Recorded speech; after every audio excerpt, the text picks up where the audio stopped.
Press the bell icon on the YouTube app and never miss another update.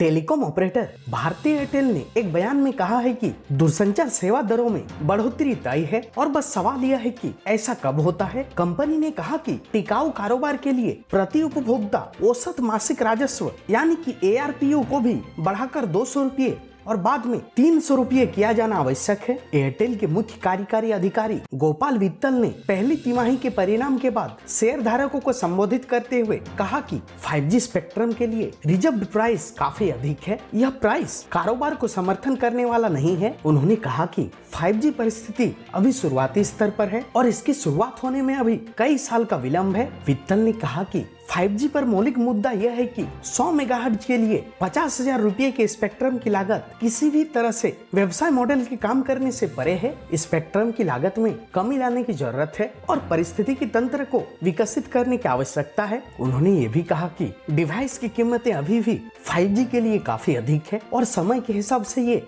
नीचे आती रहेंगी। गोपाल वित्तल ने यह भी कहा कि वह लैब में 5G समाधान का निर्माण कर रहे हैं और साझेदारी के साथ मिलकर 5G पर काम कर रहे हैं। चीनी उपकरण और विक्रेताओं के मुद्दे पर वित्तल ने कहा कि एयरटेल कई कंपनियों के साथ काम करती है जिसमें चीनी और यूरोपीय साझेदार शामिल है। कंपनी ऐसा करते समय सही वाणिज्य मॉडल और लागत संरचनाएं आदि को देखती है। यदि कोई सरकारी अधिसूचना सामने आती है तो हम देश के कानून का पालन करेंगे। उल्लेखनीय है कि भारती एयरटेल ने बुधवार को जून तिमाही का परिणाम जारी किया। इस तिमाही में कंपनी का घाटा बढ़कर 15,933 करोड़ रुपए हो गया है। यह लगातार 5वीं तिमाही है जब कंपनी घाटे में चल रही है। जानकारी के लिए बता दें कि दूरसंचार कंपनी भारती एयरटेल को चालू वित्त वर्ष की पहली तिमाही में 15,933 करोड़ रुपए का घाटा हुआ है। यह बड़ा घाटा मुख्यतः संवैधानिक बकाये के लिए प्रावधान की वजह से है। इससे पिछले वर्ष की समान तिमाही में कंपनी को 2,866 करोड़ रुपए का घाटा हुआ था। तिमाही के दौरान दूरसंचार कंपनी की आय 15.4% बढ़कर 23,939 करोड़ रुपए पर पहुंच गई है। एयरटेल ने बयान में कहा कि